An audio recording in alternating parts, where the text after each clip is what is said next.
Today, I'm breaking down the types of homes you should actually consider buying in Vancouver. And no, this isn't one of those never buy this fear videos. This is actually the strategic version. Because look, in a market like Vancouver, the style of home you choose can literally determine your long-term wealth, your renovation upside, your resale pool, and honestly, how easy it is to adapt when your life changes. And here's the truth that most buyers completely ignore. In Vancouver, you are not just buying a home.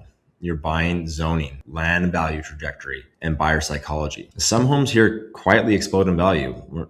Others look absolutely beautiful, but they totally limit your future. Some are pure renovation gold mines, and others, they become financial traps. So today, I'm walking you through the most common Vancouver home styles, what they're actually good for, what you need to watch out for, how renovation friendly they are, and how they perform when it's time to sell. If you're house hunting in Vancouver right now, or even just thinking about it in the next few years, this could genuinely save you hundreds of thousands of dollars. Let's get right into it. Number one, the Vancouver Special. You know the ones, those boxy two-story homes you see heavily built all over East Van. Usually the main living space is upstairs and you've got a massive suite potential downstairs. Why are they such a strategic play? Well, they usually sit on incredibly valuable lots. Plus, they are a massive cash cow for rental income. They're basically the ultimate big, ugly, renovate smart opportunity because the layout gives you so much flexibility. If you're looking to renovate, the interiors are actually super easy to modernize. Slap some upgrades into the basement suite and your ROI goes through the roof. Plus, depending on the zoning, you've got amazing laneway house potential. When it's time to sell, investors, young families, multi-generational households would literally fight over these, especially in areas like East Van, Renfrew, or Killarney. If you want cash flow, long-term land value, and you don't mind a renovation project, this is your gold mine. Number two, West Coast Contemporary. Think clean lines, tons of wood, glass, massive windows. Basically that dreamy indoor-outdoor vibe you see all over North and West Vancouver. People are obsessed with these because it's the iconic BC aesthetic. The natural light is incredible, and it just has this beautiful high-end design appeal.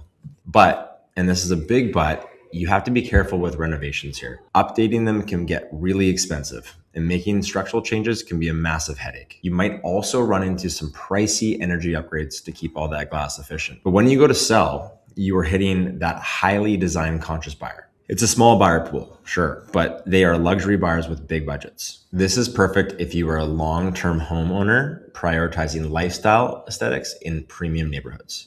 Number three, detached homes with laneway potential. This is huge in Vancouver right now. Why? Because you are literally buying zoning flexibility.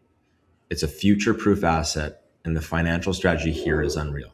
You can live in the main house and rent out the laneway, or completely house hack it for future family flexibility. You can build some serious equity by adding that laneway house or maxing out a basement suite. And on the resale side, it is extremely attractive for investors and families who will line up for it because that built-in rental value is already there. And if you're a strategic investor or a young buyer playing the long game who actually understands the value of zoning, this is for you. Number four, townhomes. Moving out slightly to the suburbs, places like Burnaby, Richmond, Coquitlam, even East Van.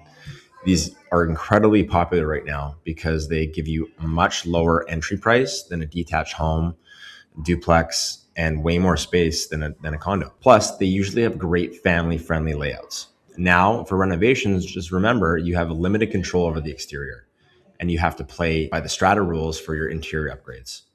But the resale market, it's massive. You've got a strong, safe appreciation because there is constant demand from young families. And if you're a first-time home buyer or a family who just isn't ready for detached pricing but wants lower maintenance lifestyle, this is your sweet spot. Number five, condos in Vancouver. Look, the reality is this is your entry-level ticket into the market, and it is highly, highly location dependent.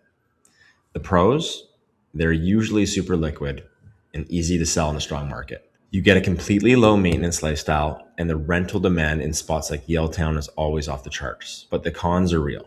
You've got strata fees, the looming risk of special assessments, and honestly, very limited upside for renovations. Your resale value here is going to be super sensitive to market cycles, though they do pop off when interest rates drop. These are strictly best for investors, young professionals, buyers who care way more about location than square footage.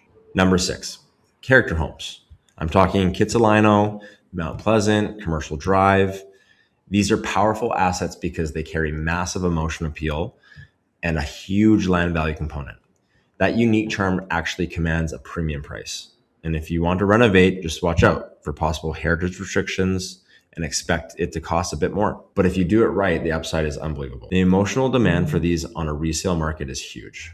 We're talking multiple offer situations all day in a hot market. This is for the long-term owner, the renovation visionary, or the buyer who deeply values neighborhood culture. So to wrap it up, in Vancouver, style definitely matters, but land and zoning matter more. The best home isn't always the prettiest on the block. It's the one that allows for income potential, the one that offers expansion flexibility, the one that appeals to the absolute broadest resale pool and sits in a strong micro neighborhood. Always remind yourself, you're not just buying square footage, you're buying future options.